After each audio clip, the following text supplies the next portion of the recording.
Hello friends, start करते हैं आज का वीडियो। और आज की वीडियो में हम स्टार्ट करेंगे class 6 NCERT chapter number 12 ratio and proportion. बहुत ज़्यादा अच्छा और इंटरेस्टिंग चैप्टर है और डेली लाइफ में तो बहुत ज़्यादा यूज़ होता है इसका। ठीक है, तो स्टार्ट करते हैं इसको। बहुत इंटरेस्टिंग चैप्टर है। तो सबसे पहले तो ये आज की वीडियो में हम इसमें से दो टॉपिक कवर करेंगे। सबसे पहले तो रेशियो क्या होता है। ठीक है, रेशियो का मीनिंग क्या होता है पहले तो ये पढ़ेंगे। और दूसरा, इक्विवेलेंट रेशियोज़ क्या होते हैं। ठीक है, इसमें हम मेनली 4 टॉपिक्स पढ़ेंगे, उसमें से 2 टॉपिक जो हमारी इस चैप्टर की पहली एक्सरसाइज 12.1 में हमारे काम आएंगे, उनको आज कवर करेंगे। कौन कौन से टॉपिक हैं? पहला हम करेंगे रेशियो, व्हाट इज़ रेशियो। और दूसरा हम करेंगे इक्विवेलेंट रेशियो। ठीक है, इसके टॉपिक सारे ही बहुत ज़्यादा इम्पॉर्टेंट हैं और आप इसको थोड़ा सा सर्च करेंगे, इसके बारे में पूछेंगे तो ये जो वैसे तो सारा ही इम्पॉर्टेंट है, 6th से बहुत अच्छी मैथ से स्टार्ट हो जाती है, लेकिन ये जो चैप्टर है ये कॉम्पिटिटिव एग्ज़ाम्स में भी बहुत ज़्यादा पूछा जाता है। ठीक है, तो इसको यहीं से बेसिक बच्चों का क्लियर नहीं हो पाता है, तो इस कारण से जब वो बड़ी क्लासेस में जाते हैं और कभी किसी कॉम्पिटिटिव एग्ज़ाम के लिए अप्लाई करते हैं तो वहाँ पर भी प्रॉब्लम करती हैं ये मैथ्स के ये कुछ चैप्टर्स। ठीक है, तो ऐसे पढ़ेंगे कि यहाँ से ये बेसिक टॉपिक जो है वो बहुत अच्छे से क्लियर हो जाए, इनमें कोई दिक्कत ना आए, मतलब बेस जो हो हमारा वो बहुत अच्छा हो। ठीक है, स्टार्ट करते हैं। सबसे पहले रेशियो। ठीक है, तो जैसा कि NCERT की ख़ास बात है, इंट्रोडक्शन इसमें हमारा होगा, लेकिन डायरेक्ट हमें रेशियो तक नहीं पहुंचाया जाएगा। ठीक है, कि दिस और ये हमारा रेशियो है, ऐसा कभी नहीं करेंगे। वो पहले हमें रेशियो से पहले का मतलब हमारा माइंड जो है वो रेशियो के लिए तैयार करेंगे कि रेशियो होता क्या है। ठीक है, थोड़ा सा उसका हिंट देंगे। फिर जब हमारा थोड़ा बेस क्लियर हो जाए माइंड में, तो तब वो हमें सिखाएंगे कि रेशियो ये होता है। ठीक है, ये बहुत अच्छी बात है NCERT बुक्स की। तो शुरुआत करते हैं इसकी कि थोड़े एग्जाम्पल से, कुछ प्रैक्टिकल सिचुएशन से ये हमें रेशियो जो कि मेन टॉपिक है वहाँ तक लेकर जाएंगे। ठीक है, इन आवर डेली लाइफ, हमारी डेली लाइफ में many a times we compare two quantities of the same type. बहुत ज़्यादा इम्पॉर्टेंट लाइन है। हमारी डेली लाइफ में बहुत बार ऐसा होता है ना कि हम सेम टाइप की किन्हीं दो या दो से ज़्यादा भी हो सकती हैं, तो किन्हीं दो क्वांटिटीज़ को कंपेयर करते हैं। कंपेयर मतलब, एक एग्जांपल के लिए जैसे फ्रिज में हम बोलते हैं कि फ्रिज, अपने भाई या बहन किसी से भी, कि फ्रिज में मैंगो ज़्यादा है एप्पल के कंपैरिजन में, मतलब कंपेयर वर्ड यूज़ कर रहे हैं ना, कि आज रोटियां ज़्यादा बनी हैं चावल के कंपेयर में, मतलब इस तरीके से कि हम कंपेयर कर रहे हैं। लेकिन जब हम सेम टाइप की क्वांटिटीज़ को कंपेयर कर रहे होते हैं, जैसे फ्रूट्स, एप्पल और मैंगो, हमने कहा मैंगो ज़्यादा है क्वांटिटी में इन कंपेयर टू एप्पल, तो ये जो कंपैरिजन होता है ना, यहीं से शुरुआत होती है किसकी? रेशियो की। ठीक है, जो हमारा चैप्टर का नेम है। फॉर एग्ज़ाम्पल, अब इनका एग्ज़ाम्पल भी पढ़ते हैं। अवनी एंड सारी, ये हैं दो, ये मान लेते हैं ये है अवनी, ये है सारी। ठीक है, अवनी एंड सारी collected flowers for scrap notebook. ठीक है, अपनी नोटबुक के लिए उन्होंने फ्लावर्स कलेक्ट किए। अवनी कलेक्टेड 30 फ्लावर्स, इसने कितने किए? अवनी ने 30 फ्लावर्स किए। एंड सारी कलेक्टेड 45, इसने किए 45 फ्लावर्स। ठीक है, so we may say that, इस प्रकार हम क्या कह सकते हैं? सारी कलेक्टेड, ये सारी ने, ऐसे जनरल में देखेंगे तो क्या पता चल रहा है?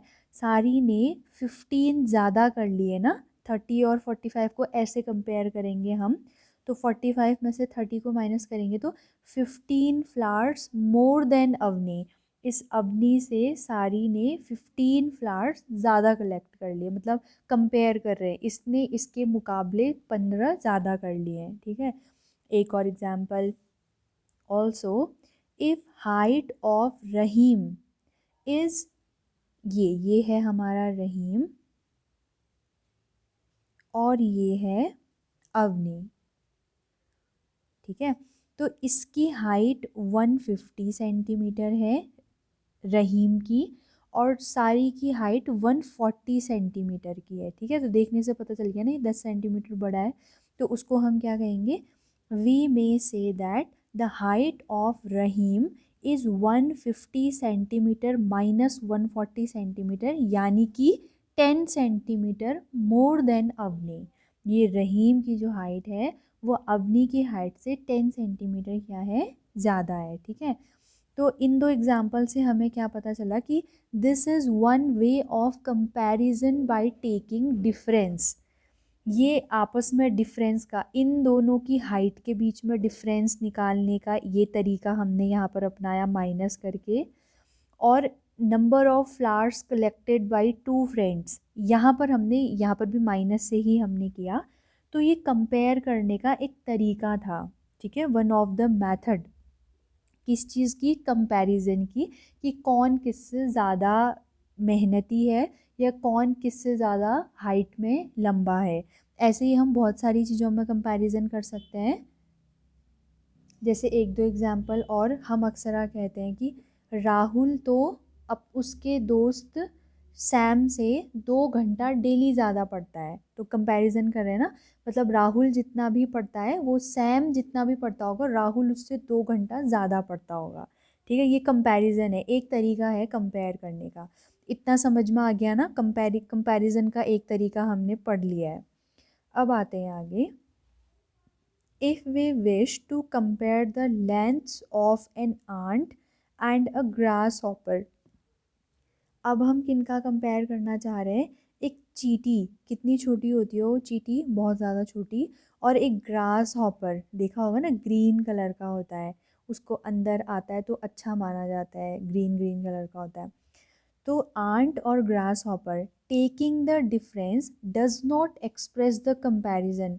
आंट, ये देखिए यहाँ पर दिखाई है, ये छोटी छोटी दिख भी नहीं रही हैं, ये जो इतनी छोटी छोटी है ना वो दिख भी नहीं रही है आंट, और ये इतना बड़ा है ग्रास हॉपर एक ही, मतलब ये इतने नंबर लग गए हैं आंट के, और ये एक ही है। और ऊपर से वेट में भी देख लो, ये तो खाली लेंथ ही है, मतलब आंट बोलोगे तो इतनी होती है आंट ये, और इसका अब डिफरेंस निकालेंगे तो ये तो नेग्लिजिबल है, इसके कंपैरिजन में दिख भी नहीं रही है, वो ध्यान से देखना पड़ रहा है, वो भी इतने ज़्यादा हैं तब वो थोड़े दिख रहे हैं। अगर अगर ये है ग्रास हॉपर, ये है चींटी, अब इन दोनों का क्या कंपैरिजन करेंगे। कंपेयर भी तो उनका किया जाता है ना जो टक्कर के हों आपस में। जैसे ये है, वो उन दोनों में कंपैरिजन हो रहा है क्योंकि ये इससे सिर्फ 10 सेंटीमीटर छोटी है, मतलब कुछ ऐसा तो हो ना, लेवल हो दो लोगों के बीच में। अब क्लास में जो वन, हर टेस्ट में बिल्कुल मेहनत नहीं करता बच्चा और सिर्फ 1 और 2 मार्क्स लाता है, ठीक है। अब क्या इसका कंपैरिजन आप क्लास टॉपर के साथ करेंगे जो हर टेस्ट में या 1 या 2 मार्क्स ही कटते हैं उसके टोटल मार्क्स में से। तो क्या इन दोनों का कंपैरिजन होगा, कभी भी नहीं। कंपैरिजन होगा जो फर्स्ट और सेकंड आया, तो इन दोनों में कंपेयर करेंगे कि फर्स्ट वाला कितने मार्क्स लाया और सेकंड वाला उससे कितना कम रह गया। तो हम बोलते कि ये सिर्फ 0.5 मार्क्स से ही तो सेकंड आया है, बाकी तो वो दोनों ने एक ही हो जाना था। मतलब समझ में आ रहा है ना कि कंपैरिजन जो होता है वो इतना डिफरेंस वालों के बीच में नहीं होता है, ठीक है। ये इन एग्जाम्पल से अभी तक इन्होंने जितना हमें समझाया उससे हमें इतना समझ आ गया है, ठीक हो गया। ये सारा फिर इन्हीं का ग्रास हॉपर और एंट के बारे में समझाया है। अब नेक्स्ट आते हैं, कंसीडर अनदर एग्जाम्पल। अब एक और एग्जाम्पल को कंसीडर करते हैं। Cost of a car is ₹2,50,000, ठीक हो गया कि कार की कॉस्ट 2,50,000 है, and that of a motorbike is ₹50,000, और मोटर बाइक की 50,000 है।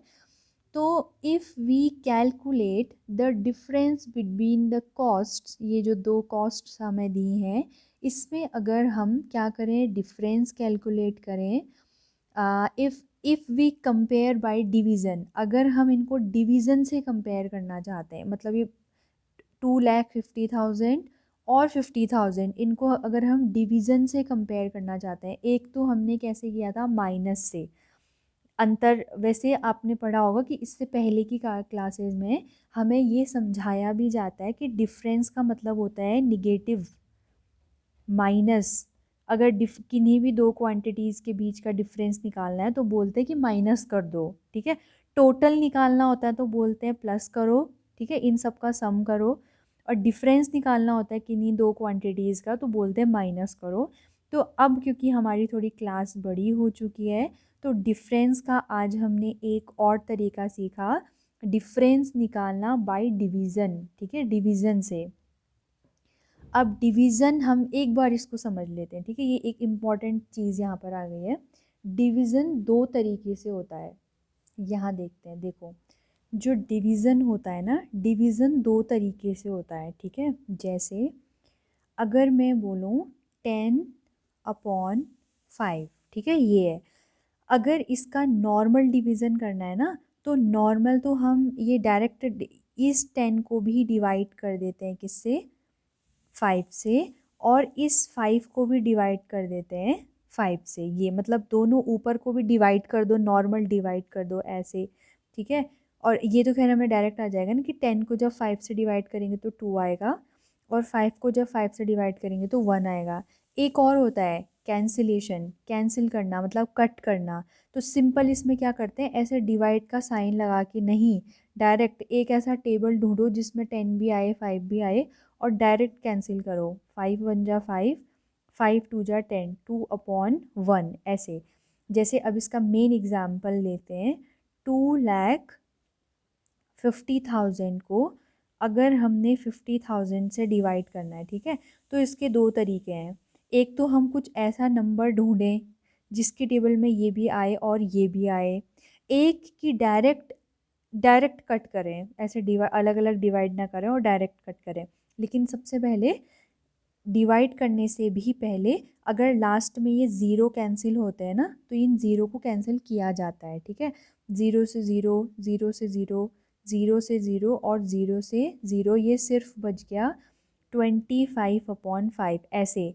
यही जो यहाँ पर ये डिवीज़न में लिखा हुआ है ना, यही चीज़ हमारी रेशियो बन जाती है। ये अभी बनी नहीं है, ये रेशियो बन जाएगी जब इसको हम इसके सिंपलेस्ट फॉर्म में कन्वर्ट कर देंगे, ठीक है। इसका सिंपलेस्ट फॉर्म हमने फ्रैक्शन में पढ़ा था कि सिंपलेस्ट फॉर्म क्या होता है, कि ये जो नंबर लिखे हैं ऊपर और नीचे, इनको ऐसे दो नंबर्स में कट करके या डिवाइड करके कन्वर्ट कर दो कि अब वो फर्दर डिवाइड ना हो पाए या फर्दर कट ना किए जा सकें। जैसे ये अभी और कट हो सकता है ना, 25 को भी और 5 को भी अगर हम 5 से डिवाइड दे दें तो ये हो जाएगा 5 5 जा 25/5 1 जा ये, ठीक है।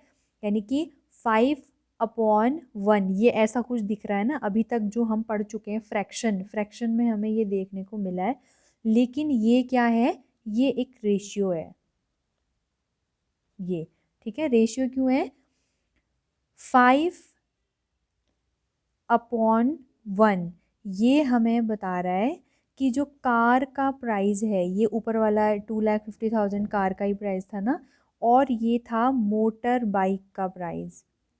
तो ये 5/1 हमें बता रहा है कि अगर मोटर बाइक, ठीक है, मान लेते हैं, ठीक है, मान लेते हैं अगर मोटर बाइक 1 लाख की है तो कार 5 लाख की होगी। मतलब मोटर बाइक जितनी भी रुपए का होगा ना, कार उसकी 5 गुनी होगी, 5 टाइम्स।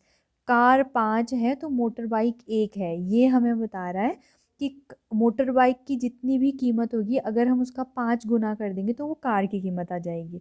और अगर हमें कार की कीमत पता है तो उसको हम 5 से डिवाइड दे देंगे तो हमारी मोटर बाइक की कीमत आ जाएगी। तो ये कुछ कंपैरिजन है ना।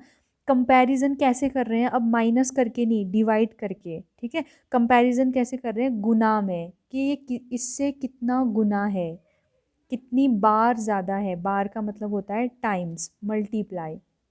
ये है डिवाइड डिवीज़न मेथड से कंपैरिजन करने का तरीका, ठीक है, कुछ कुछ चीज़ें तो समझ आ गई होंगी। अब यही है हमारा रेशियो, ठीक है, इसी को बोलते हैं रेशियो।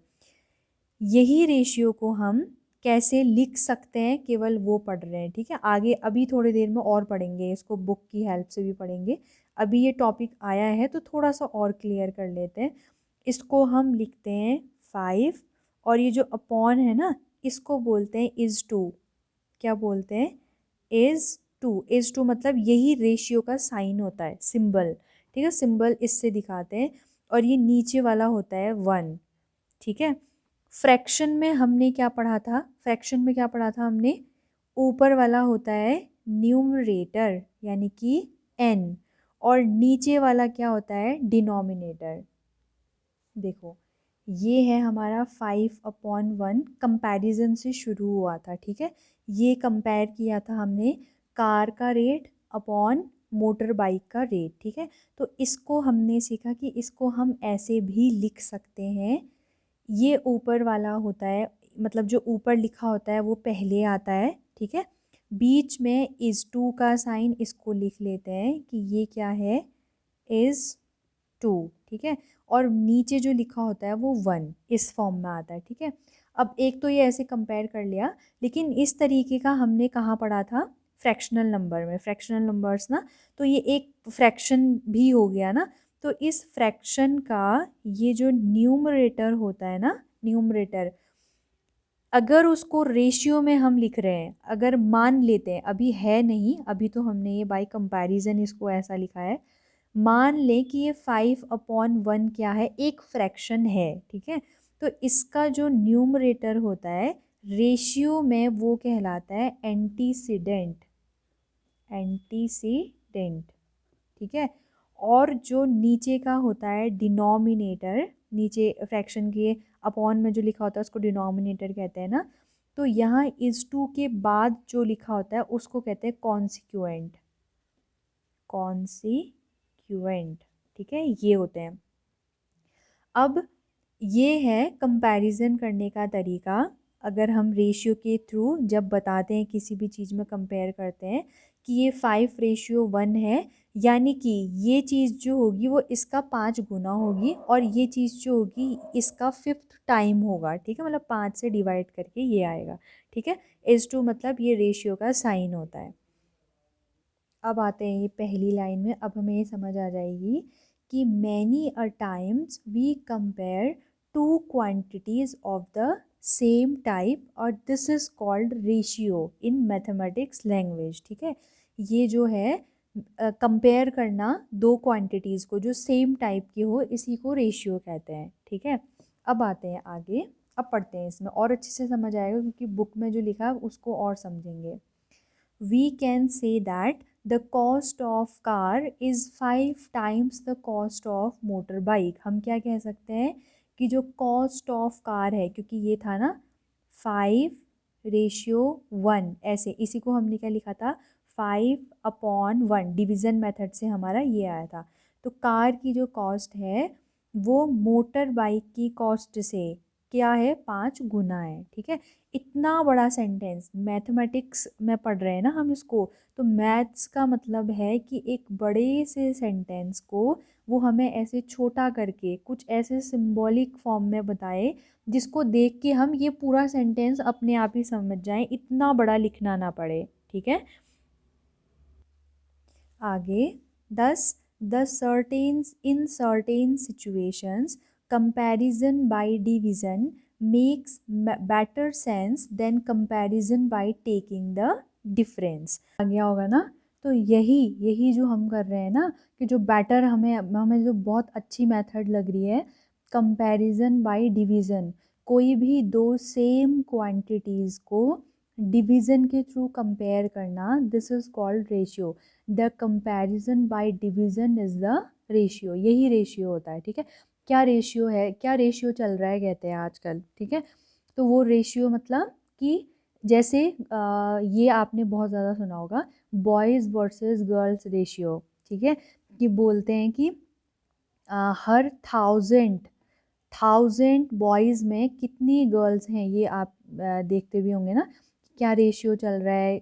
बॉयज़ रेशियो गर्ल्स का, तो 1000 में अगर 967 गर्ल्स हैं, तो मतलब अगर एक सिटी में, जैसे आप जिस भी सिटी में रहते हैं, अगर वहाँ पर 1000 लड़के हैं तो हर 1000 लड़के में 967 लड़कियाँ हैं। अगर ये ट्वाइस हो जाएगा, 1000 का ट्वाइस 2000 होगा, तो इसका भी ट्वाइस कर देंगे, इसको भी 2 टाइम्स कर देंगे। ठीक है, समझ आ गया होगा ना। जैसे आप लोगों की क्लास में बॉयज़ रेशियो गर्ल्स, ये क्या है, बॉयज़ रेशियो गर्ल्स निकालते हैं ना, कि अगर आपकी क्लास में 10 बॉयज़ हैं, 12 गर्ल्स हैं, तो अगर ratio boys is to girls कहेंगे, तो यानी कि 10 बॉयज़ इज़ टू 12 गर्ल्स, ऐसे लिखेंगे। ठीक है, समझते हैं इसको। In the next section we shall learn more about ratios. यही जो नेक्स्ट सेक्शन हम पढ़ने वाले हैं, इसमें हम रेशियो के ही बारे में पढ़ेंगे। अब कंसिडर द फॉलोइंग। अब एक और एग्जाम्पल से समझते हैं, और अच्छे से समझ आएगा। Isha's weight is 25 kg। Isha का वेट कितना है, 25 kg है, 25 kilogram. And her father's weight is 75 gram, और उनके पिताजी का वेट कितना है, 75 किलोग्राम। ठीक है, ईशा का वेट, उसके फादर का weight. How many times father's weight is of Isha's weight. पिताजी का जो वेट है वो अपने बेटी के वेट से कितना गुना है। हाउ मेनी टाइम्स, कितना गुना है, इट इज़ 3 टाइम्स। ठीक है ना, सही है ना, कि 3 गुना है। 25 तियाँ ही तो 75 होता है, 25 3 जा 75। ठीक है, तो 3 गुना है। एक और पढ़ते हैं। कॉस्ट ऑफ अ पेन, ये अभी हमें रेशियो तक लेकर नहीं गया है, ये मानकर चलिए कि जो बुक से जो हम ये पढ़ रहे हैं ना, इसने अभी हमें ये कुछ नहीं समझाया है। ये मैंने थोड़ा एक्स्ट्रा समझा दिया ताकि और क्लैरिटी से समझ आए। बाकी ये अब हमें ले जा रहा है वहाँ तक। ठीक है, ये अभी हमें कंपैरिजन ही करके बताने में है कि ये इससे इतना गुना है, ये उससे उतना गुना है। Cost of a pen is ₹10 and cost of pencil is ₹2। ठीक है, ये 10 रुपये की एक पेन है, 2 रुपये की एक पेंसिल है। तो how many times the cost of a pen that of a pencil. तो पेन की कॉस्ट पेंसिल की कॉस्ट की हाउ मैनी टाइम्स, यानी कि कितने गुना है। तो सिंपल, 2 5 जो होता है 10, तो ऑब्वियसली इट इज़ 5 टाइम्स, वो 5 गुना ज़्यादा है। ठीक है, तो जब भी गुना में हम कंपैरिजन कर रहे हैं ना, कि कौन किसके कितने गुना है, कितने टाइम्स है, तो वो रेशियो है। और अगर सिंपल माइनस मेथड से निकालेंगे, डिवीज़न मतलब कि डिफरेंस मेथड से निकालेंगे, तो वो कंपैरिजन करने का एक अलग तरीका है। आज हमने दो सेम क्वांटिटीज़ को कंपेयर करने का एक न्यू तरीका सीखा है, दिस इज़ कॉल्ड रेशियो। ठीक है, और कुछ नहीं है रेशियो। रेशियो एक मेथड है कंपेयर टू क्वांटिटीज़। ठीक है, to compare two quantities. In above example, ये जो अबव एग्जाम्पल हमने पढ़े, we compared the two quantities in terms of how many times. ठीक है, कितने गुना के टर्म्स में हमने क्वांटिटीज़ को कंपेयर किया है यहाँ पर। ठीक है, this comparison is known as ratio. यही जो कंपैरिजन होता है, इसी को कहा जाता है ratio. We denote ratio using symbol this. ये 2 डॉट्स एक दूसरे के ऊपर नीचे लगाते हैं, तो this is called the symbol of ratio. ठीक है, अब तो अच्छे से समझ आ गया होगा, इतना तो basic knowledge about ratio. Consider the earlier example again. अब ये जो 2 एग्जाम्पल हमने पढ़े, उनको दोबारा से कंपैरिजन मतलब दोबारा से कंसिडर करो। क्या था, ratio of father's weight to Isha's weight. 2 के बाद जो आता है ना, वो हमेशा नीचे लिखते हैं। फादर का वेट टू ईशा का वेट, तो 75/25 हो गया। कट करेंगे तो 3/1 हो जाएगा, जिसको कि हम ये इन्होंने ऐसे लिखा है। ये एक फ्रैक्शन, अभी तक जो हम जानते हैं इसको हम क्या कहेंगे, एक फ्रैक्शनल नंबर ही कहेंगे ना, जिसका न्यूमरेटर बड़ा है उसके डिनोमिनेटर से। तो इसको जब हम फ्रैक्शन में लिखेंगे तो ये एंटीसीडेंट इज टू कॉन्सिक्वेंट ऐसे हो जाएगा। ठीक है, the ratio of the cost of pen to the cost of pencil is equal to 10/2। 10 ऊपर आएगा पेन वाला, और इज टू के 2 के बाद जो है पेंसिल वो नीचे आ रहा है, ठीक है, और उसको कट करके सिंपलेस्ट फॉर्म में है।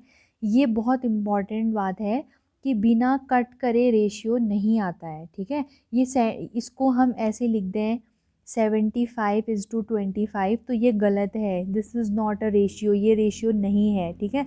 रेशियो कब होता है? जब कोई भी एक फ्रैक्शनल नंबर अपनी सिंपलेस्ट फॉर्म में होता है। इसको अभी 2-3 की पॉइंट्स बना करके यहीं पर स्टिक कर लेंगे ताकि हमें याद रहे बार बार कि रेशियो से रिलेटेड इम्पॉर्टेंट पॉइंट कौन कौन से हैं, ठीक है। अब देखते हैं आगे। Let us look at this problem. In a class, एक क्लास में देयर आर 20 बॉयज़। ये एग्जाम्पल में इन्होंने हमें सारा बता दिया, ये रेशियो वाला, तो ये एक इम्पॉर्टेंट एग्जाम्पल होगा हमारे लिए। 20 बॉयज़ हैं, 40 गर्ल्स हैं, ठीक है। अब हमसे कह रहा है रेशियो बताओ, किसका रेशियो बताओ, कंपेयर कर रहे हैं हम, ठीक है, कि बॉयज़ गर्ल्स से कितना गुना कम है, या गर्ल्स क्योंकि ज़्यादा हैं तो ये ऑब्वियसली ज़्यादा ही होंगे, तो गर्ल्स बॉयज़ के नंबर से कितना गुना ज़्यादा है, ऐसे। Number of girls to the number, total number of student, अगर हमें ये बताना है, ठीक है। अब हमें पता है कैसे निकालेंगे इसको, हमें पता है कि रेशियो, इसको अगर हम सिंपलेस्ट मैथमेटिक्स के फॉर्म में लिखते हैं तो जो इस टू से पहले लिखा होता है वो ऊपर आता है, और जो इस टू के बाद होता है वो नीचे आता है, ठीक है। नंबर ऑफ गर्ल्स, तो ऊपर क्या आएगा, नंबर ऑफ गर्ल्स, 2 आया ना उसके बाद, तो अपॉन का साइन लग जाएगा। टोटल नंबर ऑफ स्टूडेंट, ये हो गए टोटल नंबर ऑफ स्टूडेंट। क्या दिया है हमको टोटल नंबर ऑफ स्टूडेंट? दिया ही नहीं है, हमें तो सिर्फ बॉयज़ और गर्ल्स के नंबर दिए हैं। तो सिंपल सी बात है ना, देने की ज़रूरत भी नहीं थी, क्योंकि क्लास में टोटल बॉयज़ और गर्ल्स ही तो होते हैं, दोनों को ऐड करेंगे तो टोटल नंबर ऑफ स्टूडेंट आ जाएंगे। तो नंबर ऑफ गर्ल्स की जगह पर हम लिखेंगे 40, और टोटल नंबर ऑफ स्टूडेंट की जगह पर हम लिखेंगे 20 + 40 दैट इज़ 60। तो 40/60 हुआ ये, लेकिन ये हमारा आंसर नहीं हो सकता, ये रेशियो नहीं है, ठीक है, ये खाली एक फ्रैक्शनल नंबर है। इसको अगर हमने रेशियो में कन्वर्ट करना है, इसी से हमें कंपैरिजन बताना है ना, तो इसको इसके सिंपलेस्ट फॉर्म में होना पड़ेगा, तभी तो हम गुना वाली कोई चीज़ बता पाएंगे ना। ये भी 0 हुआ, ये भी 0 हुआ, 2 से कट करेंगे दोनों को तो 2 × 2 = 4, 2 × 3 = 6, ये हो जाएगा 2/3 ये। यानी कि अगर 2 लड़कियां हैं तो टोटल नंबर ऑफ क्लास में स्टूडेंट 3 होंगे, ठीक है, मतलब लड़कियां ज़्यादा है, ये हमें ऐसे ही बता रहा है कि लड़कियां ज़्यादा हैं क्लास में, बहुत डीप मीनिंग छुपा है इसमें, ठीक है। अगर 2/3 हमें ये बता रहा है, अगर इसका हम 50 गुना कर दें, ठीक है, 50 गुना मतलब 52 × 100 और 53 × 150, ये अगर टोटल 150 बच्चों की क्लास है, ठीक है, ध्यान से सुनेंगे, अगर 150 स्टूडेंट्स टोटल हैं क्लास में तो उसमें से 100 तो गर्ल्स ही हैं, रेशियो हमें ये बता रहा है, ठीक है। अगर इसको हम और भी अगर मल्टीप्लाई करें, जैसे हम 100 से मल्टीप्लाई कर दें तो ये हो जाएगा 200 अपॉन नीचे हो जाएगा 300। तो अगर 300 बच्चों की टोटल क्लास में, 300 बच्चों की पूरी है क्लास, अगर एक क्लास में टोटल बच्चे, तो उसमें से 200 हमारे सिर्फ गर्ल्स होंगी और बाकी के बचे हुए 100 बॉयज़ होंगे। ऐसे ऐसे भी हम इससे इसका मीनिंग हम बहुत तरीक़ों से समझ सकते हैं, ठीक है। थोड़ा बहुत भी समझ आ गया तो काफ़ी है, आगे करते करते सारा समझ आ जाएगा। अब आगे करते हैं दूसरा, number of boys to the total number of student. तो नंबर ऑफ़ बॉयज़ 20, टोटल इन दोनों का सम 60, तो 20/60 को जब हम सिंपलेस्ट फॉर्म में चेंज करेंगे तो हमारा क्या आ जाएगा, रेशियो आ जाएगा, ये सेकंड बी पॉइंट का, ठीक है। तो ये प्लस करके निकाला है, फिर रेशियो निकाल दिया है 2:3।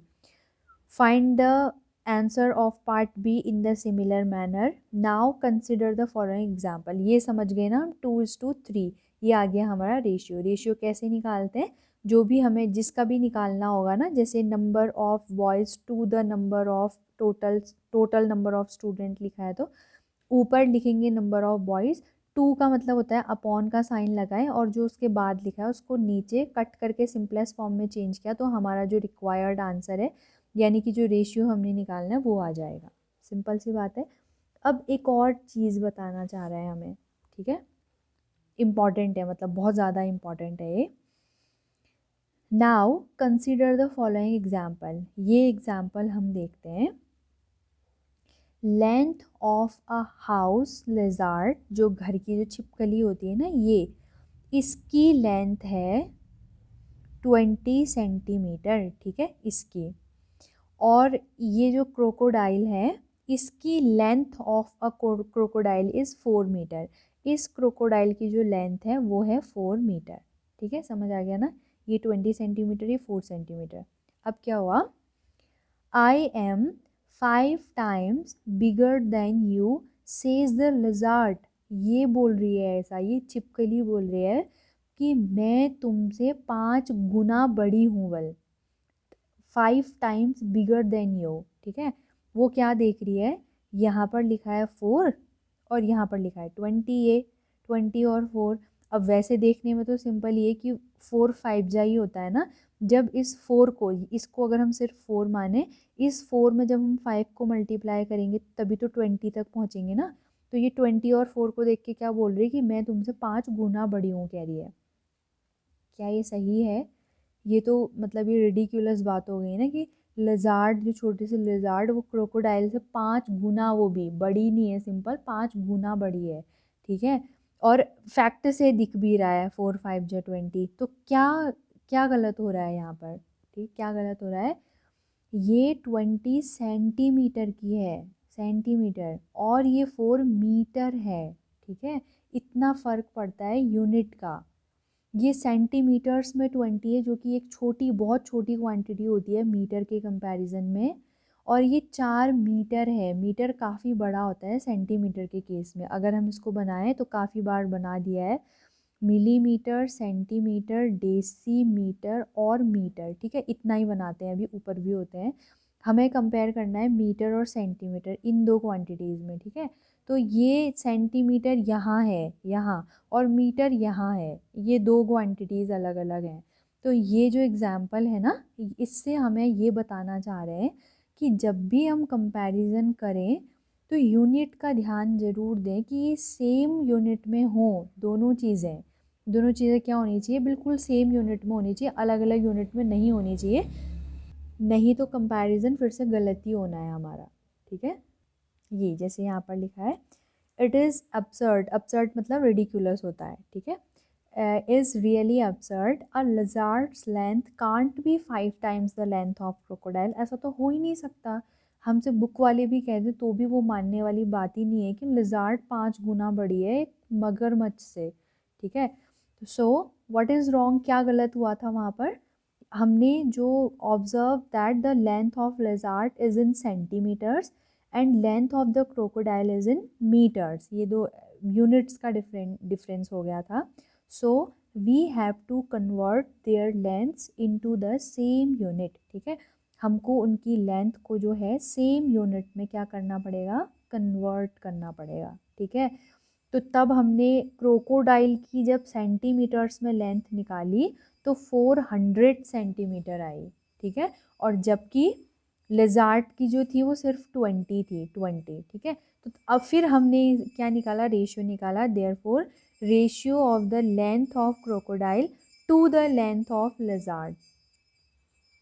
तो फिर हमने देखा कि लेंथ ऑफ क्रोकोडाइल पहले आएगा, लेंथ ऑफ क्रोकोडाइल जो कि लिखा है यहाँ पर 400, ठीक है। और 2 के बाद जो लिखा है लेंथ ऑफ द लिजार्ड, ये आएगा कहाँ पर, नीचे, ये, ठीक है। ये ऐसे निकाला। 2 के बाद वाला, 2 का मतलब होता है अपॉन, अपॉन या रेशियो, ऐसे। तो फिर हमने इनको कट किया तो हमारा फाइनल आंसर आया 20:1, जिसको हम 20:1 करेंगे।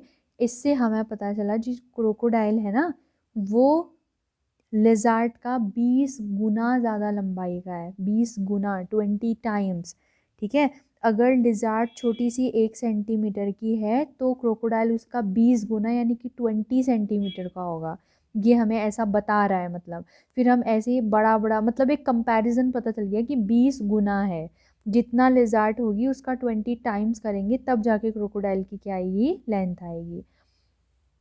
तो ये जो अब एग्जाम्पल हमने पढ़ा उससे एक बहुत ज़्यादा इम्पॉर्टेंट चीज़ हमें देखने को मिली कि two quantities can be compared, दो क्वांटिटीज़ को कंपेयर किया जा सकता है only if they are in the same unit, सिर्फ तब जब उनकी यूनिट सेम हो, वो सेम यूनिट के हों, तभी उनको कंपेयर किया जा सकता है। ठीक है, ये इसको अंडरलाइन कर लेंगे। ठीक है, ये स्टार पॉइंट है।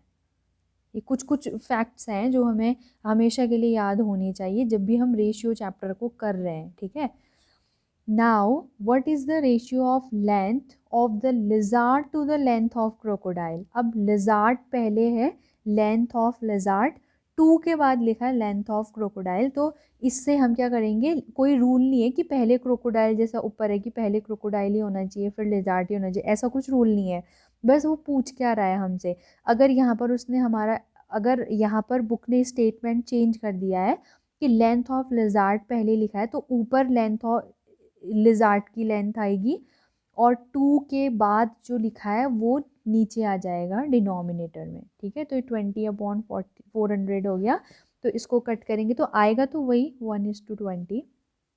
इससे भी हमें वही पता चल रहा है कि जो लिजार्ड है अगर उसकी लेंथ 1 सेंटीमीटर है तो क्रोकोडाइल की लेंथ 20 सेंटीमीटर होगी। ठीक है, अगर, और अगर में फिर बहुत सारी चीज़ें आ सकती हैं। अगर लिजार्ड 100 सेंटीमीटर की बड़ी वाली छिपकली है तो ये, अगर यहाँ पर 2 ज़ीरो बढ़ा दिए तो इसको भी 2 ज़ीरो बढ़ाएंगे तो मगरमच्छ 2000 सेंटीमीटर का हो जाएगा। ठीक है, तो observe that the two ratios 1:20 and 20:1 are different from each other। ये दोनों बिल्कुल अलग अलग होते हैं। the ratio 1 the ratio 1:20 is the ratio of length of the lizard to the length of crocodile, जबकि 20:1 is the ratio of length of crocodile to the length of lizard। ये important है, उसको हाईलाइट करते हैं ये। ठीक है, ये इम्पॉर्टेंट है। यहाँ से हमें पता चलेगा कि लिखने का भी फ़र्क पड़ता है अपना। ऐसे ही हम 2+3 3+2+3 को 3+2 लिख देते हैं, यहाँ पर वो चीज़ नहीं चलेगी। ठीक है, आगे देखते हैं। Now consider another example. आगे पढ़ते हैं। आगे भी हमें अब ये एक और प्रॉपर्टी की ओर लेकर जा रहे हैं रेशियो की। ठीक है, नाउ कंसिडर अनदर एग्जाम्पल। एक और एग्जाम्पल हम लेते हैं। Length of a pencil is 18 centimetre. Pencil की लेंथ कितनी है, लंबाई 18 centimetre. And its diameter is 8 millimetre. ठीक है, और उसका डायमीटर कितना है, 8 मिलीमीटर। जैसे ये है पेंसिल, ये इसकी जो लेंथ है ये 18 सेंटीमीटर की है और डायमीटर मतलब ये जो गोलाई है, ठीक है, ये गोलाई ये 8 मिलीमीटर का है। ठीक है, what is the ratio of the diameter of the pencil to that of its length। मतलब diameter upon length का क्या निकालना है, हमने रेशियो निकालना है। ठीक है, तो अब ये एक और प्रॉपर्टी है कि since the length and the diameter of the pencil are given in different units, ये अलग अलग यूनिट है। डायमीटर जो है वो मिलीमीटर में दिया है और पेंसिल की लेंथ जो है वो सेंटीमीटर में दी है। जैसा कि हमने थोड़ी देर पहले लिजार्ड और क्रोकोडाइल वाला देखा था ना, तो कितना मतलब डिफरेंस आ जा रहा था यूनिट सेम करने से। ठीक है, तो वो एग्जाम्पल याद होगा, अभी करवाया था। तो कभी भी जब भी हम रेशियो निकालते हैं तो उसमें ऊपर की जो क्वांटिटी होती है और नीचे की जो क्वांटिटी होती है उनकी यूनिट हमें सेम रखनी पड़ती है। ये कोई रूल नहीं है कि दोनों को या तो दोनों को मतलब सेंटीमीटर में ही चेंज करो, या फिर ये भी कोई रूल नहीं है कि मिलीमीटर में करो। बस ये रूल है कि सेम हो। जैसे इन्होंने क्या किया, this length of pencil is equal to 18 centimetre में दिया था ना जो सेंटीमीटर में, उसको 10 से मल्टीप्लाई करके, क्योंकि मिलीमीटर सेंटीमीटर ये ऊपर नीचे होते हैं ना, तो सेंटी से एक स्टेप नीचे आने में 10 से मल्टीप्लाई करना पड़ता है। तो 18 मिलीमीटर को सेंटीमीटर में चेंज करना है, सॉरी 18 सेंटीमीटर को मिलीमीटर में चेंज करना है तो 10 से मल्टीप्लाई कर लेंगे तो वो हो जाएगा 180 मिलीमीटर। ठीक है, 180 मिलीमीटर आ गया और 18 सेंटीमीटर दिया था कि लेंथ इतनी है। अब देखते हैं आगे। अब इनका ये रेशियो बिल्कुल सही निकल जाएगा क्योंकि ऊपर भी मिलीमीटर हो गया 8 मिलीमीटर डायमीटर और 180 मिलीमीटर हमने क्या निकाल दी, लेंथ निकाल दी। ठीक है, 18 सेंटीमीटर जो दिया था उसको मिलीमीटर में कन्वर्ट करके लेंथ भी हमने मिलीमीटर में ही निकाल दी। तो हमेशा रेशियो जो आता है ना, रेशियो में एट द लास्ट, ठीक है, जो लास्ट निकलता है आंसर, वो आंसर हमेशा नंबर में निकलता है, मतलब यूनिट नहीं आती रेशियो की कभी भी। क्यों नहीं आती होगी? क्योंकि ऊपर भी वही चीज़ लिखी है जो नीचे, मतलब ऊपर अगर मिलीमीटर है तो नीचे भी फिर मिलीमीटर ही होना चाहिए, तो मिलीमीटर से मिलीमीटर कैंसिल आउट हो जाता है। ठीक है, ऐसे ही अगर ऊपर ग्राम है तो नीचे भी ग्राम ही होगा, तो ग्राम से ग्राम कैंसिल, लास्ट में हमारा आंसर एक नंबर ही आएगा। तो इस पॉइंट से ये भी हमेशा याद रखिएगा यहाँ पर कि जो आंसर आता है रेशियो का वो कभी भी यूनिट के साथ नहीं आता, यूनिट कैंसिल आउट हो जाती है। ठीक है, तो बस फिर उन्होंने क्या किया, फिर क्योंकि सेम यूनिट हो गई थी तो कट करके इसको सिंपलेस्ट फॉर्म में चेंज कर दिया। ठीक है, एक चीज़ तो ये हो गई, क्लियर हो गया ना कि जब भी हम रेशियो को करेंगे तो यूनिट सेम होनी चाहिए, कि दोनों को किसी एक में कन्वर्ट कर दो, हमारी हमारी इच्छा है उसमें कि हम किस में कन्वर्ट करना चाहते हैं। नेक्स्ट देखते हैं, think of some more situations. अब कुछ और सिचुएशंस में देखते हैं, where you compare two quantities of same type in different units. और भी अब और कहाँ कहाँ पर हम डिफरेंट यूनिट्स में कंपेयर करते हैं, मतलब उसके बारे में हमने सोचना है। ठीक है, तो होमवर्क है आपका, सोच लीजिएगा।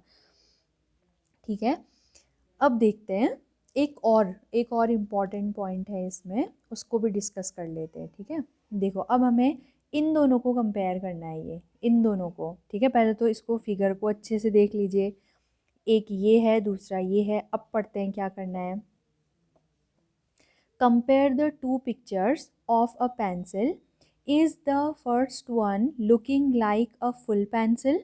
क्या ये एक पूरी पेंसिल के जैसा दिख रहा है? ये थोड़ा सा ही है ना, काटा हुआ है पूरा। नो, नहीं दिख रहा है। Why not?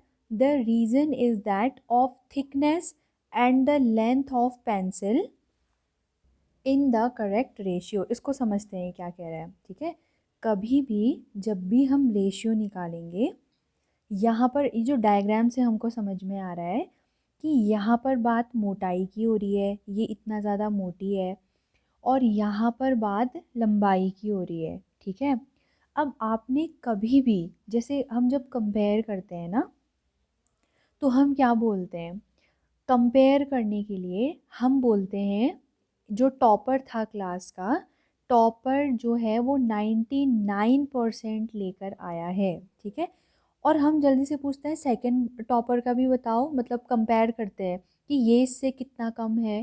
ठीक है, कभी भी क्या आपने ऐसा सुना है कि जो क्लास में हर टेस्ट में सिर्फ 1 या 2 ऐसे मार्क्स लाता हो, इसका कंपैरिजन होता है कभी टॉपर के साथ? कभी भी नहीं होता है। ठीक है, कंपैरिजन उन्हीं का होता है आपस में जो दोनों आपस में टक्कर के होते हैं, मतलब टक्कर के कहने का मतलब जो सेम टाइप के होते हैं। ठीक है, जिनका टाइप सेम होता है। अब जो कम मार्क्स ला रहा है, हो सकता है वो किसी और चीज़ में बहुत ज़्यादा अच्छा हो। ठीक है, जैसे ये जो 1-2 मार्क्स लाने वाले बच्चे हैं, ये हो सकता है किसी भी प्ले में बहुत ज़्यादा अच्छे हों, कोई भी एक बहुत अच्छा स्पोर्ट्स करते हों, तो इनका कंपैरिजन दूसरे स्पोर्ट्स स्टूडेंट्स के ही साथ होगा जो स्पोर्ट्स को पसंद करते हैं। ठीक है, उनमें कंपैरिजन होगा।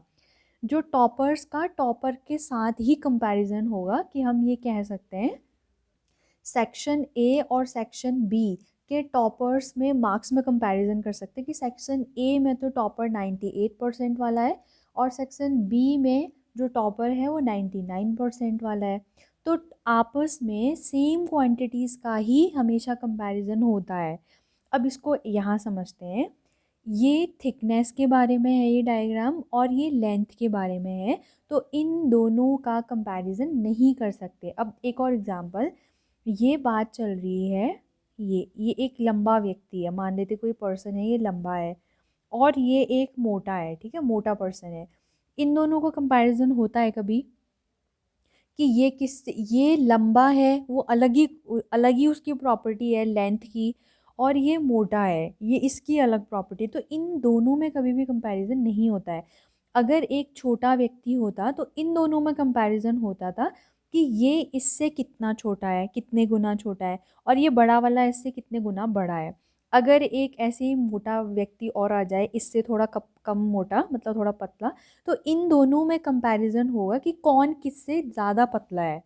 ठीक है, लेकिन एक की लेंथ, दूसरे की थिकनेस, इसमें दूसरे की मोटाई, एक की लंबाई, इसमें कभी भी कंपैरिजन नहीं होता है। ठीक है, ये एक इम्पॉर्टेंट पॉइंट इस डायग्राम से हमको समझ आया है। तो जितना भी अभी तक हमने रेशियो से रिलेटेड पढ़ लिया है, अब उसको एक बार समराइज़ करते हैं, ठीक है, ताकि अच्छे से फिर क्लियर हो जाए, बिल्कुल भी 1% भी डाउट ना रहे। सबसे पहले हमने देखा रेशियो क्या करने के लिए, कंपैरिजन करने के लिए। तो माना ये हम दो वुडन स्ट्रिप ले रहे हैं, ठीक है, लकड़ी की पतली सी पट्टियाँ ले रहे हैं।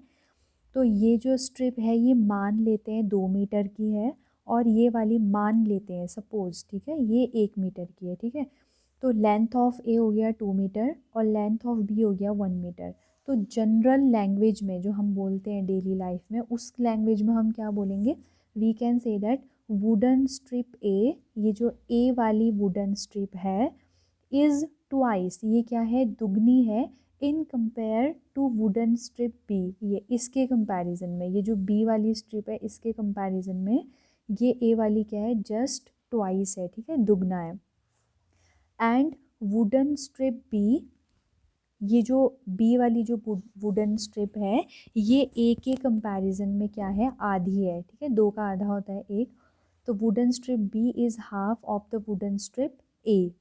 तो अगर इसको बड़ा, इतना बड़े स्टेटमेंट में ना बताना हो, छोटे से मैथमेटिकल लैंग्वेज में बताना हो, तो हम क्या लिखेंगे, जो वुडन स्ट्रिप ए जो कि 2 सेंटीमीटर लंबी है, is twice in compare to, तो ये दुगनी है किसके कंपैरिजन में, ये छोटी वाली के, तो यहाँ पर 1, और ये बीच में ये साइन हमें बता रहा है कि ये है इनके बीच में डिफरेंस। ठीक है, ये 1 है तो ये 2 है, ये 2 होगा तो वो 4 हो जाएगा। ठीक है, मतलब ये रेशियो है।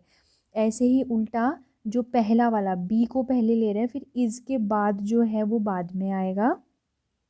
वुडन स्ट्रिप बी, बी की लेंथ 1 है, is half of the wooden strip A, तो ये वाली जो है वो 1 है, यानी कि जो वुडन स्ट्रिप बी है इसकी लंबाई 1 मीटर, और जो वुडन स्ट्रिप बी है इसकी लंबाई 2 मीटर। तो इसको लिखेंगे 1:2। पहला वाला एंटीसीडेंट, सेकंड वाला कॉन्सिक्वेंट, और ये बीच का जो सिंबल है वो है इज़ टू, यानी कि रेशियो का सिंबल। ठीक है, इसको पढ़ेंगे, this can be read as 1:2 इसको, और इसको 2:1। ठीक है, आगे कुछ इंपॉर्टेंट पॉइंट जो हमने पढ़े थे कि रेशियो किसके लिए यूज़ होता है, ratio is used for comparison two quantities of same type. ठीक है, सेम टाइप की क्वांटिटीज़ को कंपेयर करने के लिए ये होता है। Weight can't be compared with height, इस पॉइंट से समझ गए ना कि वेट को हाइट के साथ कंपेयर नहीं किया जा सकता। तो comparison of two quantities should always be in same quantity या सेम टर्म में कंपेयर होंगे। अगर हाइट को कंपेयर करें तो दोनों हाइट के साथ हाइट का ही कंपैरिजन होगा, वेट के साथ वेट का ही कंपैरिजन होगा, और कलर के साथ कलर का ही कंपैरिजन होगा, क्वांटिटी के साथ क्वांटिटी का ही कंपैरिजन होगा। ठीक है, हाइट और वेट का कंपैरिजन नहीं करेंगे। नेक्स्ट, जो हम कंपैरिजन करेंगे ना उनकी यूनिट हमेशा सेम होनी चाहिए। एक की, जैसे हमने देखा, एक की यूनिट मिलीमीटर में और एक की यूनिट सेंटीमीटर में, ऐसा नहीं होगा। जब दोनों की यूनिट सेम करेंगे तभी वो फर्दर प्रोसीड कर पाएंगे। और लास्ट और इम्पॉर्टेंट पॉइंट इससे रिलेटेड कि ratios are always written in simplest form, ratio को हमेशा किस में लिखा जाता है, सिंपलेस्ट फॉर्म में ही लिखा जाता है। जैसे 25/5 जो है नॉट अ रेशियो, ये एक रेशियो नहीं है। ठीक है, ये सिंपल एक फ्रैक्शनल नंबर है या सिंपल लिखा हुआ है। जब इसको हम ऐसे कट करेंगे, यानी कि 5 से 5 1 जा 5, 5 5 जा 25 कट करना हमें आता है, तो इसको सिंपलेस्ट फॉर्म में हमने लिखा 5/1। अब नहीं कट कर सकते इसको, ये लास्ट है, ठीक है। तो इसको हम लिख सकते हैं, ऊपर वाला पहले लिखेंगे, बीच में इज टू का साइन, नीचे वाला बाद में लिखेंगे। 5:1 इट इज़ अ रेशियो, और ये क्या है, रेशियो है, ठीक है। तो समझ आ गए सारे पॉइंट। आगे बढ़ते हैं। जो हमने ये बनाया है उसको हम ऐसे स्टिक कर लेंगे, ठीक है, बुक में ही यहाँ पर स्टिक कर लेंगे ताकि ये नोट्स तैयार हो जाए, और हमें इससे आगे जो भी और ज़्यादा पॉइंट मिलते रहेंगे तो उसको हम यहाँ नोट कर लेंगे, ठीक है। और एक पॉइंट बस इसका रह गया था, उसको भी हम नोट डाउन कर लेंगे, लास्ट वाला पॉइंट, कि ratio has no unit, ratio की कोई भी यूनिट नहीं होती है, ठीक है। अब जल्दी से इसको समझते हैं, फिर हम इसकी एक्सरसाइज में आएंगे। Same ratio in different situations, ठीक है, मतलब सेम रेशियो, रेशियो बिल्कुल बराबर आएंगे लेकिन सिचुएशन अलग अलग होगी उनकी, ठीक है। Length of a room is 30 metre and its breadth is 20 metre. So ratio of length of room, length to breadth का निकालना है, तो लेंथ ऊपर होगी 30 और ब्रेथ नीचे होगी 20, रेशियो आया 3:2। वहीं पर अब हम गर्ल्स और बॉयज़, एक पिकनिक में जाने वाले number of girls and number of boys का रेशियो निकाल रहे हैं। निकालना है ratio of number of girls to boys, ठीक है। तो गर्ल्स वाला ऊपर, बॉयज़ वाला नीचे, लेकिन रेशियो क्या आया, बिल्कुल सेम आया, ठीक है। तो ये हमने दिमाग में नहीं रखना है कि एक ही ये 3:1 सिर्फ एक ही टाइप का आ सकता है। बहुत सारी सिचुएशंस हो सकती हैं जिसका रेशियो बिल्कुल सेम आएगा, ये हमें ये यहाँ से डिफाइन करना चाह रहा है, ठीक है। और जैसे है, note the ratios 30:20 and 24:16 in lowest form are same as 3:2। तो 30/20 का भी 3:2 ही है, 24/16 का भी 3:2 ही है, और यही दो नहीं, अभी बहुत सारे और ऐसे रेशियो आ सकते हैं जिनको हम उनकी सिंपलेस्ट फॉर्म में अगर कन्वर्ट करते हैं तो वो 3:2 ही आएंगे, ठीक है। तो दीज आर इक्विवेलेंट रेशियोज़, ये सारे के सारे क्या हैं, इक्विवेलेंट रेशियोज़ हैं, ठीक है। इसको हाईलाइट कर लेते हैं, इसको हाईलाइट कर लेंगे। ये इक्विवेलेंट रेशियो जो हम आज की क्लास में दूसरा टॉपिक पढ़ने वाले थे वो यही है, ठीक है। जैसे इक्विवेलेंट फ्रैक्शन है ना, बिल्कुल सेम, ऐसे ही इसको भी निकालते हैं, मतलब चेंज कुछ नहीं होता है। जैसे वही है कि इक्विवेलेंट फ्रैक्शन क्या होते थे, जैसे थोड़ा सा रिवाइज कर लेते हैं। जैसे एक हमें पता है फ्रैक्शन 1/2, ठीक है, इसका इक्विवेलेंट फ्रैक्शन निकालो कहते थे हम, क्या करते थे, ऊपर न्यूमरेटर को और नीचे डिनोमिनेटर को किसी सेम नंबर से, जैसे 2 हो गया तो 2 से मल्टीप्लाई कर देते थे, तो ये 2/4 इस 1/2 का एक इक्विवेलेंट फ्रैक्शन आ जाता था, ठीक है। और अगर ऐसे ही कोई बड़ा नंबर दिया हो, जैसे 20/10, ये एक फ्रैक्शन नंबर है, तो इसको किसी सेम चीज़ से डिवाइड देके, ये ठीक है, सेम चीज़ से डिवाइड देके, तो ये भी आंसर आएगा 2 इसका 1, तो ये 2/1 20/10 का एक इक्विवेलेंट फ्रैक्शन है, ठीक है। तो ऐसे ही निकालते थे ना, लेकिन यहाँ पर हम देखेंगे कि हमने निकाला 30/20 और 24/16, बस क्या अंतर है कि ये तो हमारी फर्स्ट जो क्वेश्चन में दी थी वो कंडीशन थी, ठीक है। तो ये कोई रेशियो नहीं है, जैसे ऊपर तो हर कोई नंबर फ्रैक्शनल नंबर होता है, फ्रैक्शंस ही होते हैं ना सारे, लेकिन ये रेशियो नहीं है, ठीक है। इसको जब सिंपलेस्ट फॉर्म में चेंज किया ना 3:2, तो ये रेशियो है, ये रेशियो है, क्योंकि ये लोएस्ट फॉर्म में है। रेशियो ऑलवेज किस में होता है, सिंपलेस्ट फॉर्म वाला ही रेशियो कहलाता है। ऐसे ही इसको भी जब हमने चेंज किया तो ये भी 3/2 इसकी लास्ट डेस्टिनेशन, मतलब इससे ज़्यादा ये सॉल्व नहीं हो सकता। तो फिर ये 3:2 वाले जितने भी ये बड़े बड़े नंबर होंगे ना, ये इक्विवेलेंट रेशियोज़ कहलाएंगे, ठीक है, कि ये 3/2 का ही एक, मतलब वही जैसे वही शक्ल है, बस सॉरी, वही मतलब मेन वही है, बस शक्ल चेंज हो गई है, जो बड़े बड़े हैं उनकी, ठीक है वो अपने जो रूट में है वो यही है 3:2, ठीक है। तो ये है इक्विवेलेंट रेशियो जो कि बहुत हद तक इक्विवेलेंट फ्रैक्शंस के ही सिमिलर है, निकलता वैसे ही है। सेम चीज़ से हम डिवाइड दे देंगे तो यहाँ जैसे मल्टीप्लाई भी करते थे, लेकिन रेशियो में क्योंकि हमने सिंपलेस्ट फॉर्म में ही लाना है हमेशा, तो डिवाइड करके ही आएगा ना। किसी भी बड़े नंबर को उसके सबसे छोटे स्मॉलेस्ट फॉर्म में लाना है। स्मॉलेस्ट फॉर्म ही क्या कहलाती है? सिंपलेस्ट फॉर्म कहलाती है। तो स्मॉल में लाने के लिए तो हमेशा डिवाइड ही करना पड़ेगा, ठीक है। तो डिवाइड करके अगर सेम रेशियो में उनका लास्ट आ रहा है, दोनों के दोनों सेम उसमें आ रहे हैं, तो वो क्या कहलाएंगे? इक्विवेलेंट रेशियो, ठीक है। समझ आ गया होगा। Can you think of some more examples having the ratio 3:2? Yes, मैं बोल सकती हूँ कि हमारे फ्रिज में नंबर ऑफ मैंगोज और नंबर ऑफ एप्पल्स, इनमें कुछ ऐसे नंबर लिख लूँगी जो 3:2 में आए, ठीक है। जैसे माना ये नंबर है, ठीक है, हमारे फ्रिज में रखे number of mangoes is equal to 18, number of apples is equal to 12। तो इनका रेशियो अगर हमसे मैंगोज इज टू एप्पल पूछा, रेशियो पूछा, तो हम क्या करेंगे? 18/12 यही करेंगे ना। और इसका रेशियो निकालने के लिए इनको सिंपलेस्ट फॉर्म में चेंज करेंगे।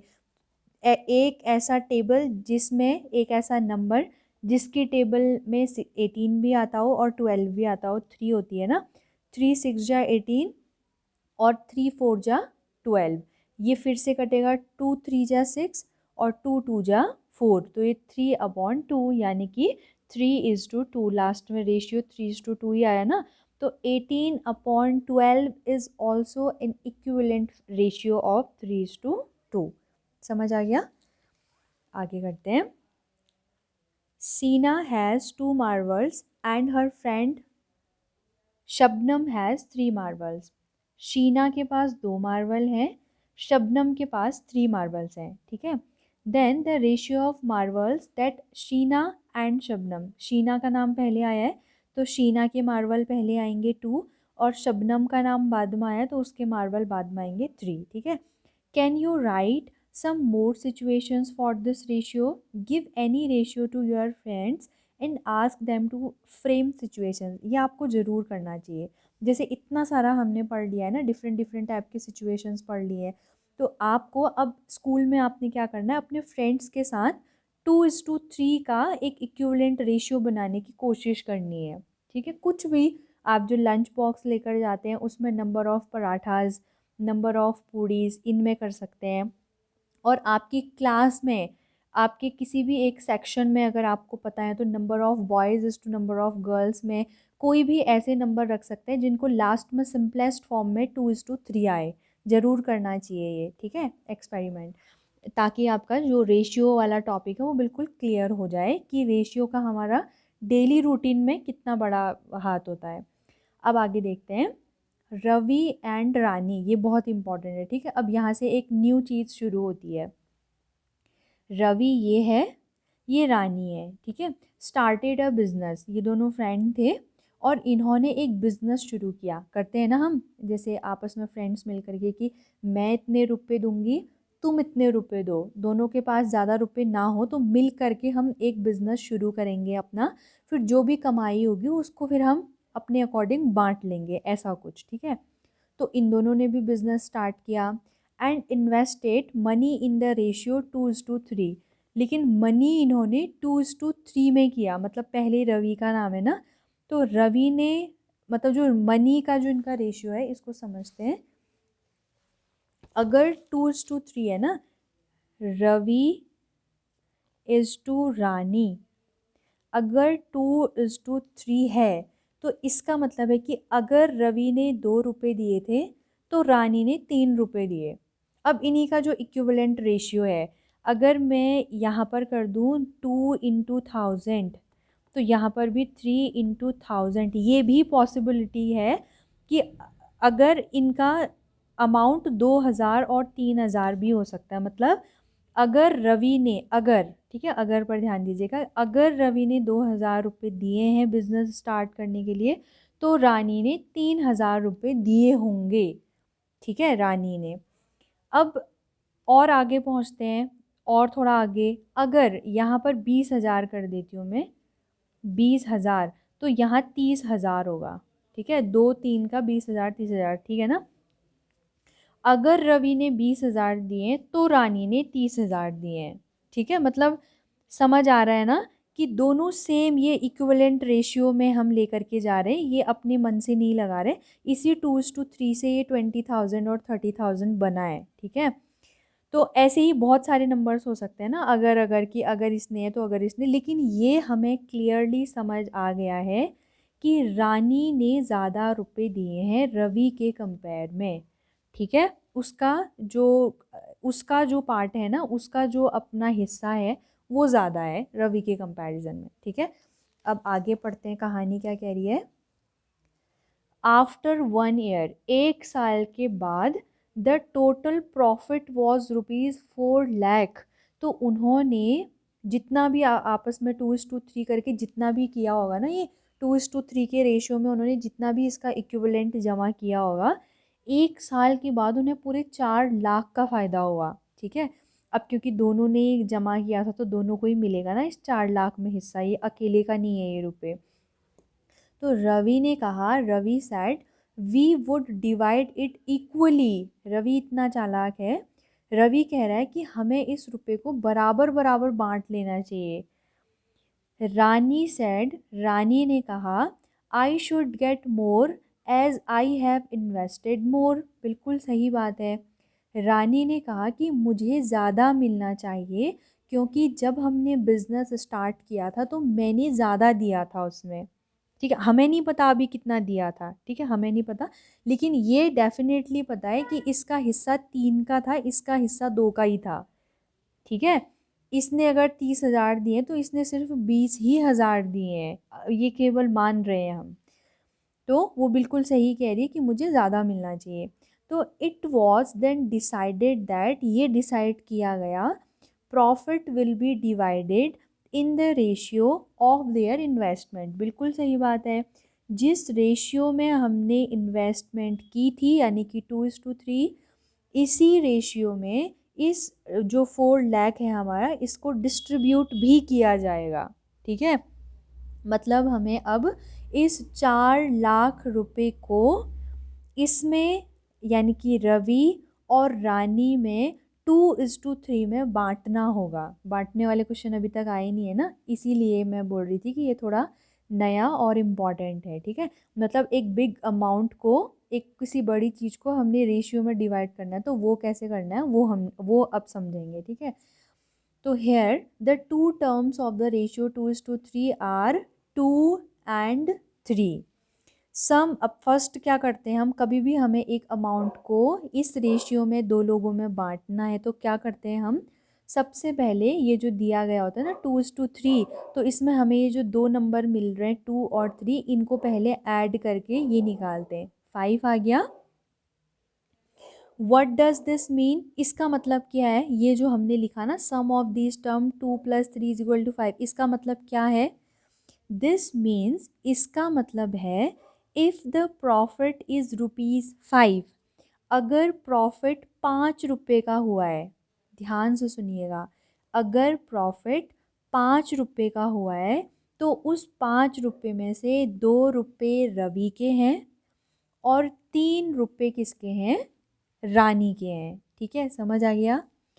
Then Ravi should get ₹2 and Rani should get ₹3। और या फिर हम क्या कह सकते हैं, we can say that Ravi gets 2 part, Ravi इस 5 रुपये का 2 पार्ट, 2 पार्ट ये लेगा, 3 पार्ट ये लेंगे। 5 रुपये को हम बराबर बराबर बांट देंगे, उसमें से 2 पार्ट, क्योंकि इसने 2 का हिस्सा दिया था तो 2 ही रुपये मिलेंगे, इसने 3 पार्ट दिया था तो उसको 3 रुपये मिलेंगे। ठीक है, ये है। ठीक है, दिस मीन्स अगर प्रॉफिट 5 रुपये का है तो रवि को कितने मिलेंगे, 2 रुपये, और रानी को कितने मिलेंगे, 3 रुपये। यानी कि ये वाली लाइन बहुत ज़्यादा इम्पॉर्टेंट है, जो आगे जो हम करते हैं ना, कि इसको बांटने के लिए जो हम करते हैं वो इसी लाइन पर पूरा डिपेंड करता है, इसको हल्के में मत लीजिएगा, बहुत इंपॉर्टेंट लाइन है यहाँ से। ठीक है, कि रवि गेट्स 2 पार्ट, टोटल का, टोटल कितना है 5, टोटल का 2 पार्ट रवि को मिलेगा, 3 पार्ट किसको मिलेगा टोटल का, इसको, ये रानी को। ठीक है, अब टोटल का 2 पार्ट, इसको फ्रैक्शन में कैसे लिखते हैं हम, फ्रैक्शन चैप्टर में हमें पढ़ा है, देखते हैं एक बार।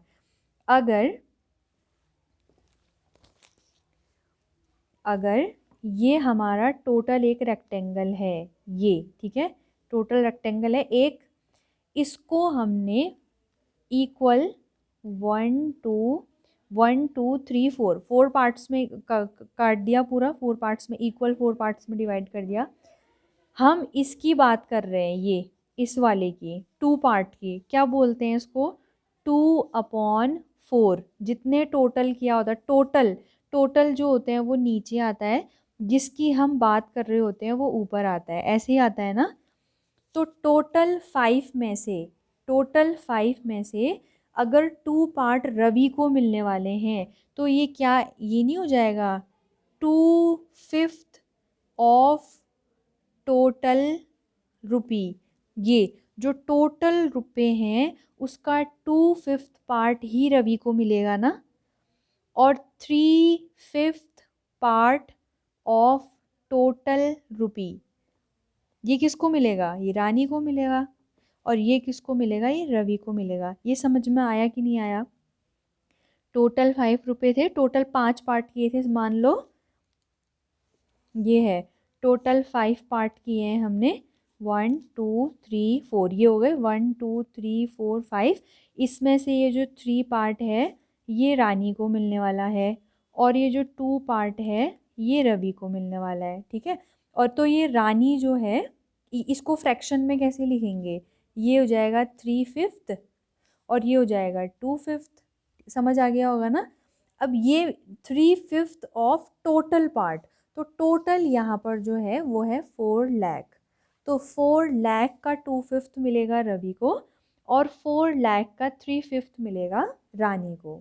ये यहाँ पर लिखा हुआ है, Ravi should get 2/5 of total profit and Rani should get 3/5 of total profit, ठीक है।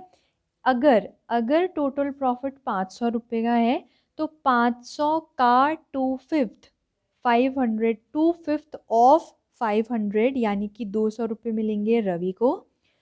3/5 ऑफ टोटल यानी कि 3/5, 500 का 3/5 जो है वो रानी को मिलेगा, और 3/5 ऑफ 500 होता है 300 जो कि रानी को मिला है, ठीक है। लेकिन यहाँ पर अगर वाली बात नहीं है, यहाँ पर तो उन्होंने हमें बता रखा है कि प्रॉफिट 4 लाख का है, तो यानी हमारे पास जो टोटल है ना, टोटल यहाँ पर 4 लाख की शक्ल में है, ठीक है। तो इस हमने 4 लाख को डिस्ट्रीब्यूट करना है, ये समझ जाओ, ठीक है। तो 4 लाख का 2/5 यानी कि 1,60,000 मिलेगा रवि को, और टोटल 4 लाख का 3/5 यानी कि 2,40,000 मिलेगा किसको, रानी को। समझ आ गया। एक तो हो गई ये समझने वाली बात, जिसको समझ में आ गई बहुत ज़्यादा अच्छा है, ठीक है। एक सिंपल सा तरीका होता है जो मैं बता दूंगी, वो अगर अभी नहीं भी समझ में आया ना ये, तो ज़रूरी नहीं है कि इतना समझ में आना अभी ज़रूरी है, मतलब हर स्टूडेंट के लिए। तो जिसको ये टफ लग रहा है तो एक्सरसाइज में समझ आ जाएगा, लेकिन अभी के लिए एक और तरीका है, सिंपल सा तरीका। अगर हमें 2:3 में 4 लाख को डिस्ट्रीब्यूट करना है ना, तो इसको कैसे करते हैं, सबसे पहले इन दोनों का सम निकालते हैं। 2 + 3 = 5 हो गया। अब अगर हमें इसका, ये जो भी होगा, मतलब ये माना रवि था यहाँ पर, और ये थी हमारी रानी, इसको अच्छे से लिख लेते हैं, ये है रवि और ये है रानी, ठीक है। कितने रुपए डिस्ट्रीब्यूट करने, 4 लाख करने। तो सबसे, अगर रवि का निकालना होगा ना, रवि का हिस्सा अगर हमें निकालना है, तो कैसे निकालेंगे, रवि वाला रेशियो में रवि वाला जो नंबर है उसको ऊपर, अपॉन इन दोनों का टोटल यानी कि 2 + 3, और इसको मल्टीप्लाई कर देते हैं टोटल से, 4 लाख से, ठीक है। ये तो ये आ जाएगा 2/3 + 2 5 मल्टीप्लाई बाई 4 लाख, ये। तो फिर ये कट करके फिर ये जो भी आंसर आएगा वो रवि का होगा। और अगर रानी का निकालना है, रानी का हिस्सा निकालना है, तो कैसे, रेशियो में रानी का जो नंबर है ना उसको ऊपर, नीचे टोटल आता है हमेशा, ठीक है, नीचे टोटल आएगा, और आगे जो भी रुपए जो भी डिस्ट्रीब्यूट जितना टोटल है, मतलब टोटल में टोटल से जितना मिल रहा है उसको यहाँ पर मल्टीप्लाई, फिर इसको सॉल्व कर लेंगे ये। ठीक है, तो ये तो थी ऐसे ही मतलब सीख जाने वाली कि हम सीख गए, मतलब हमने याद कर लिया कि फ्रैक्शन को ऐसे डिस्ट्रीब्यूट करते हैं। ठीक है, ठीक हो गया, ये भी अच्छी मेथड है। लेकिन बेस्ट है ये अगर हमें समझ में आ गया ना कि ये हम कर क्यों रहे हैं, मेन है कि कर क्यों रहे हैं ऐसा, ये समझ में आ जाना चाहिए। तो एक बार ना समझ में आया तो थोड़ा सा इसको रिवाइंड करके थोड़ा पीछे से और इसको दोबारा से देख लेंगे, ठीक है, तो समझ आ जाएगा।